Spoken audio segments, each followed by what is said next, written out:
요즘 정말 많은 분들이 이런 질문들을 하세요. 지금 이 집 사도 됩니까? 그리고 저도 옛날에 수없이 했던 질문이에요. 그런데 정말 중요한 건 이겁니다. 이 질문의 진짜 의도가 지금 집값이 싸냐 비싸냐가 아니더라고요. 사실 이런 거예요. 남들은 다 사는데 나만 가만히 있어도 되나? 혹은 지금 사면 몇 년 후에 후회하지 않을까? 이렇게 마음속 깊은 곳에서 올라오는 불안, 그 불안을 우리는 타이밍이라는 말로 포장하곤 하죠. 사실 저도 그랬습니다. 20년 전 한 달에 부동산 기사를 수십 개씩 스크랩하던 시절이 있었어요. 오른다는 기사와 떨어진다는 분석이 하루에도 몇 번씩 교차하던 때 머리로는 이해가 돼도 가슴은 불안하더라고요. 그렇다면 왜 이런 질문이 자꾸 생길까요? 그 배경엔 판단의 기준이 사라진 시대가 있었습니다. 우리는 정보화 시대에 살고 있지만 내 삶에 적용할 기준은 희미합니다. 그래서 이 질문들은 단순한 궁금증이 아니라 나의 선택이 맞는지 검증받고 싶은 절박함에서 나오는 경우가 많습니다. 오늘은 그 흔들리는 마음 빌사부 스타일로 딱 잡아드리겠습니다. 묻고 답하고 풀리고 지금 바로 시작합니다.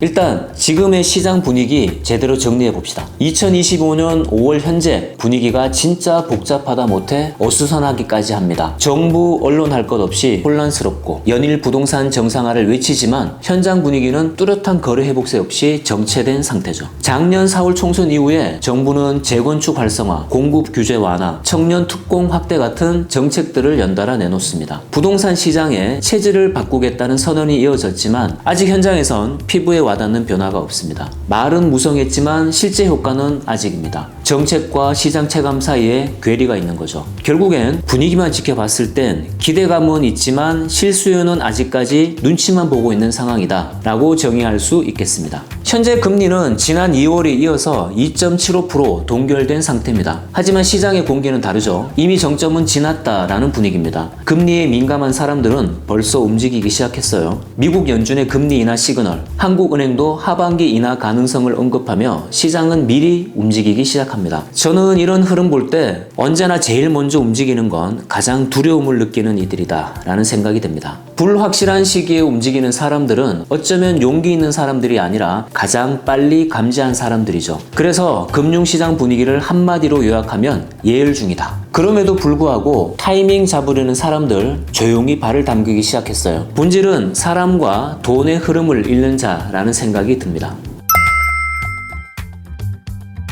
그런데 국내 이슈만 본다고 시장을 알 수 있을까요? 이제 시대가 바뀌었습니다. 부동산도 자본 흐름에 따라 움직이는 자산입니다. 글로벌 자본의 흐름을 보면 지금의 시장이 왜 이토록 조용한지, 또 조용함 속에 어떤 힘이 움직이고 있는지 보이기 시작합니다. 이제 이런 흐름을 주목해 보세요. 미국은 2024년 말부터 금리 인하 신호를 내기 시작했습니다. 특히 실리콘밸리 은행 파산 사태 이후에 자산시장 불안이 커지자 연준은 공격적인 긴축에서 서서히 발을 빼죠. 미국 연준이란 사실상 전 세계 자산 시장의 기조를 만드는 존재입니다. 금리가 내리면 한국도 압력을 받습니다. 실제로 외화 유출 방지를 위해 금리차 조정이 불가피해지거든요. 결과적으로 국내 대출 금리는 하락 압력을 받게 됩니다. 일본도 여전히 제로 금리 정책을 유지 중에 있죠. 일본 기업과 개인 자금은 수익처를 찾아 해외로 빠져나가고 있습니다. 이른바 엔캐리 트레이드, 수익률이 낮은 곳에서 자본이 금세 이탈하고 있는 추세입니다. 실제로 한국의 부동산은 지리적인 접근성도 좋고 법적으로 안전장치가 잘 되어 있어서 일본 내에서는 주요 투자처로 떠오르고 있습니다. 중국은 부동산 디레버리징 정책 이후에 대형 개발사 연쇄부도 사태가 이어졌고 내부 부양책으로도 회복이 어려운 실정입니다. 이에 따라 글로벌 자본은 중국보다는 차라리 한국이라는 전략적 판단을 내리고 있어요. 실제 수치로도 확인됩니다. 2025년 3월 기준 수도권 상업용 부동산 외국 자본 유입이 전년 대비 42%나 증가했습니다. 아시다시피 CBRE는 세계 최대의 상업용 부동산 서비스 기업입니다. 이들이 전하는 수치는 그 자체로 자본의 흐름을 읽는 리트머스 시험지라고 할 수가 있죠. 이건 단순한 데이터가 아닙니다. 자본이 움직이고 있다는 강력한 시그널이에요. 지금의 고ям 속엔 자본이 조용히 선점 중이라는 이야기입니다. 세계 최대 자산 운용사 블랙락의 CEO, 월가의 전설 레리 핑크는 이렇게 말했습니다. 진짜 돈은 조용히 움직인다. 뉴스에 나올 땐 이미 늦었다. 이 인용은 단순한 멋진 문장을 위한 게 아닙니다. 블랙록은 1경원 이상의 자산을 굴리는 초대형 펀드입니다. 있습니다. 레리 핑크의 말은 큰 자본이 언제 어디로 움직이는가를 가장 먼저 감지한 사람의 시선이죠. 2024년 말 도쿄에서는 이미 고점이다라는 인식 속에 대다수 투자가가 머뭇거릴 때 한국계 사모펀드들이 조용히 일본 상업용 빌딩을 매수한 적이 있습니다. 1년 후 엔화가 안정되며 환차익 포함 수익률이 18%를 넘었죠. 국내 언론은 1년 후 이 사실을 보도했지만 그들은 이미 매도 시점을 고민 중에 있었습니다. 이 실제 사례는 저에게 아주 강하게 다가왔어요. 한 발 늦게 들리는 뉴스는 이미 끝난 이야기일 수 있다라는 걸 몸으로 실감했죠. 부동산도 마찬가지입니다. 큰 돈은 빠르게 움직이지 않습니다.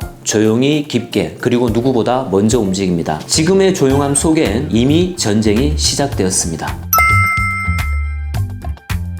사람마다 다르다. 하지만 기준은 있다. 정말 그렇습니다. 누군가에겐 지금이 진짜 기회예요. 반대로 어떤 사람에겐 지금이 함정일 수 있습니다. 그래서 중요한 건 시세가 아니라 내가 어떤 사람인지 그리고 왜 사려는지 그 이유를 아는 겁니다. 그 타이밍을 알려면 먼저 나 자신을 들여다보는 시간이 필요하죠. 그럼 지금 들어가도 괜찮은 사람은 어떤 사람일까요? 첫 번째, 집값보다 시간이 더 중요한 사람. 혹시 이런 상황이신가요? 몇 년만 더 기다리면 떨어질까? 아이 학교 보내야 하는데 집값 오를 때까지 미뤄야 하나? 이런 고민하시는 분들 적지 않으실 겁니다. 그런 분들에겐 사실 가격보다 시기가 훨씬 더 중요해요. 삶의 흐름, 가족의 계획, 은퇴 후의 정착지, 돈보다 우선되는 경우가 많거든요. 저도 그런 경험이 있습니다. 지금처럼 데이터 따지고 주변 시세 분석하던 때였어요. 그런데 아무리 따져봐도 지금은 아니다라는 계산이 자꾸 나왔죠. 가성비로만 보면 도저히 결정을 못 내릴 상황이었습니다. 그때 딸아이가 곧 초등학교에 입학할 시점이었어요. 삶의 리듬에 맞춰야 할 시기였던 거죠. 결국 좋은 조건은 아니었지만 들어갔고 3년 뒤에 시세가 올랐고 무엇보다 가족의 안정과 정착이라는 큰 가치를 얻을 수 있었습니다. 워렌 버핏은 말합니다. 시간은 위대한 기업의 친구이자 투자자의 무기다. 저는 그 말을 이렇게 받아들였어요. 삶의 시간이 맞는다면 투자도 따라온다. 두 번째, 대출 없이도 3년은 버틸 수 있는 사람. 요즘 시장 참 말이 많습니다. 변동성도 크고 금리도 높고 그래서 누구보다 불안해지는 시기죠. 하지만 이럴 때일수록 현금 흐름에 여유 있는 사람, 즉 버틸 수 있는 사람이 강합니다. 그 여유는 단순히 돈이 많다는 게 아니라 조급하지 않은 시야를 가질 수 있다는 뜻입니다. 생각나는 사람이 있습니다. 제 친구 얘긴데요. 2020년 초 코로나로 나라 전체가 얼어붙었을 때 이 친구는 청라 신도시에 집을 샀습니다. 다들 말렸었죠. 야, 지금 그거 왜 사냐? 코로나 끝날 때까지 기다려라. 실거주 겸 투자 목적도 분명했고 무엇보다 대출이 거의 없었어요. 버틸 수 있는 여유, 그게 있었던 거죠. 결국 3년 뒤 시세는 2억 이상 올랐고 지금은 전세를 끼고 여유있게 갈아타는 전략까지 쓰고 있습니다. 그 친구가 이런 말 하더라고요. 남들은 무서워했지만 나는 준비가 돼 있었다. 이런 선택이야말로 투자에서 가장 중요한 태도가 아닐까 생각합니다. 미국의 대표적인 가치 투자가이자 투자 메모로 전설이 된 하워드 막스도 이런 말을 남겼습니다. 최고의 수익은 가장 불확실한 시점에 들어간 사람에게 돌아간다. 그리고 그 말은 자기 자신에 대한 확신을 가진 사람에게 진짜 보상은 주어진다는 뜻인지도 모릅니다. 셋째, 월세보다 시세 차익을 노리는 사람. 요즘 월세 수익률 그리 높지 않죠. 공실도 걱정되고 관리도 번거롭고요. 하지만요, 조용히 프리미엄이 쌓이는 지역들도 있습니다. 그런 곳을 묵묵히 기다릴 수 있는 분들에겐 지금도 분명히 기회가 될 수 있어요. 예를 하나 들어볼게요. 2024년 말 대전 도시철도 2호선 트램 노선이 발표되었을 때 시장 크게 반응하지 않았습니다. 둔산동 일대 분양권 거래도 눈에 띄는 변화가 없었죠. 하지만 2025년 들어서 상황이 완전히 바뀌었습니다. 노선이 구체화되고 공사 일정이 가시화되면서 일부 단지에서는 8천만 원이 넘는 프리미엄까지 붙기 시작합니다. 돈은 언제나 눈에 띄게 오지 않습니다. 시간과 정보 그리고 인내가 조용히 쌓여서 기회가 만들어지는 법입니다. 그리고 그 기회는 준비된 사람에게 조용히 다가옵니다. 그리고 넷째, 청약 기회에 있는 무주택자. 이거 진짜 강조하고 싶어요. 지금 청약 제도, 무주택자에게도 말 그대로 역대급입니다. 신혼 특공 완화, 생애 최초 확대, 그리고 지방광역시 청약 기회 강화. 이 세 가지 변화가 동시에 적용되고 있는 지금은 부담은 줄고 가능성은 커진 흔치 않은 기회의 시점입니다. 대구 동구에 사는 33세 직장인 B씨 이야기를 하나 전해드릴게요. 작년까지만 해도 그는 청약에 큰 기대를 걸지 않았습니다. 타이밍을 놓쳤고 기회는 남의 이야기처럼 느껴졌죠. 하지만 올해 상황은 달라졌죠. 결혼 2년 차인 그는 신혼특공 완화 덕분에 자격 요건이 완화되었고 청약 문턱이 자신도 넘을 수 있는 높이라는 걸 처음으로 체감했습니다. 그가 도전한 곳은 803 조망권을 품은 신규 단지, 조용한 주거지, 쾌적한 자연환경, 그리고 교통 호재까지 겹쳤습니다. 엑스코선 개통 소식이 알려지자 시장 분위기는 급변했고 입주권에는 프리미엄이 붙기 시작했습니다. 있습니다. 기회는 수도권에만 있는 게 아닙니다. 지방에서도 준비된 사람에겐 확실한 한 방이 있습니다. 정책을 읽고 타이밍을 분석하면 그 한 방이 내 인생의 터닝 포인트가 될 수 있습니다. 이번엔 이런 분들 홀드입니다. 부동산 시장이 꿈틀거린다고 해서 모든 사람이 지금 들어가야 하는 건 아닙니다. 누구에게나 타이밍은 다르고 전략도 달라야 합니다. 아직은 기다린다는 게 맞는 사람들 아래 유형에 해당된다면 특히 그렇습니다. 먼저 전세 끼고 갭 투자. 일단 잠깐 멈춰보세요. 지금은 갭 투자에 불리한 환경이죠. 역전세율이 여전히 30%를 넘는 지역도 많이 있습니다. 세입자를 제때 못 구하면 수익은커녕 전세 보증금을 돌려줘야 할 현금 압박에 먼저 직면하게 됩니다. 게다가 입주 물량이 많은 지역은 전세 수요 자체가 축소되고 있고 수익이 나는 버티는 투자가 아니라 버텨야만 하는 체력전이 될 가능성이 높습니다. 팔고 싶어도 매수 수요는 위축되어 있고 출구 전략도 꼬일 수 있다는 점 잊지 마세요. 두 번째, 남들도 산다니까 따라 들어가는 분들, 그건 투자가 아니라 모방입니다. 지금 남들이 사는 이유 정말 알고 계십니까? 가격이 올랐기 때문인지, 아니면 호재가 있기 때문인지, 아니면 그들도 누군가를 따라 산 것인지, 내 기준, 내 전략, 내 여유 자금이 판단하지 않으면 남의 확신이 내 손실로 이어질 수 있습니다. 그리고 세 번째, 금리에 예민한 분, 정말 중요한 신호죠. 이자보다 안정이 더 절실한 상태입니다. 최근 부동산 가격이 다시 꿈틀거린다고 하지만 금리 인상 가능성은 여전히 살아 있습니다. 특히 1금융권 고정금리 대출자도 조기 상환 수수료나 중도금 부담이 현실로 다가올 수 있습니다. 잠을 설칠 만큼 마음이 불안하다면 투자가 아니라 스트레스가 되겠죠. 이런 상태에서 선택은 좋은 결과로 이어지기가 어렵습니다. 그리고 네 번째, 세금 전략 없이 그냥 가시는 분, 단언컨대 가장 위험한 유형입니다. 부동산은 단순히 사서 오르면 끝나는 투자가 아닙니다. 취득세, 재산세, 종부세, 양도소득세, 이 네 가지 세금만 하더라도 투자 수익률이 20%에서 30%까지 차이가 날 수 있습니다. 특히 보유기간 중 정책 변화 하나로 세부담이 확 달라질 수 있는 지금 같은 시기엔 세금 전략 없는 매입은 설계 없는 공사와도 같습니다. 나중에 몰랐어요 라고 말해도 세금은 봐주지가 않죠. 제도의 방향을 잃는 전략적 준비, 이게 먼저입니다. 지금은 모두가 들어가는 시점이 아닙니다. 나만의 기준이 정립된 사람만 들어가야 하는 시점입니다. 남들 오르니까, 정부가 뭘 발표했으니까 이런 이유로 결정하면 타이밍은 늘 한 발 늦습니다. 첫째, 시장을 보는 눈. 둘째, 자금 여력. 셋째, 심리적 준비. 마지막으로 정책 리스크에 대한 이해. 이 네 가지가 준비되어 있지 않다면 지금은 공부하는 타이밍, 체력 비축의 타이밍입니다. 기회는 반드시 옵니다. 다만 준비된 사람만이 잡을 수가 있습니다. 뭘 사느냐보다 누가 사느냐가 훨씬 더 중요한 시기입니다. 기준 없는 조급함이 아니라 준비된 사람의 신중한 선택이 결국 승부를 가릅니다. 여러분은 지금 어떤 사람인가요? 이 질문이 그 해답의 시작일지 모릅니다.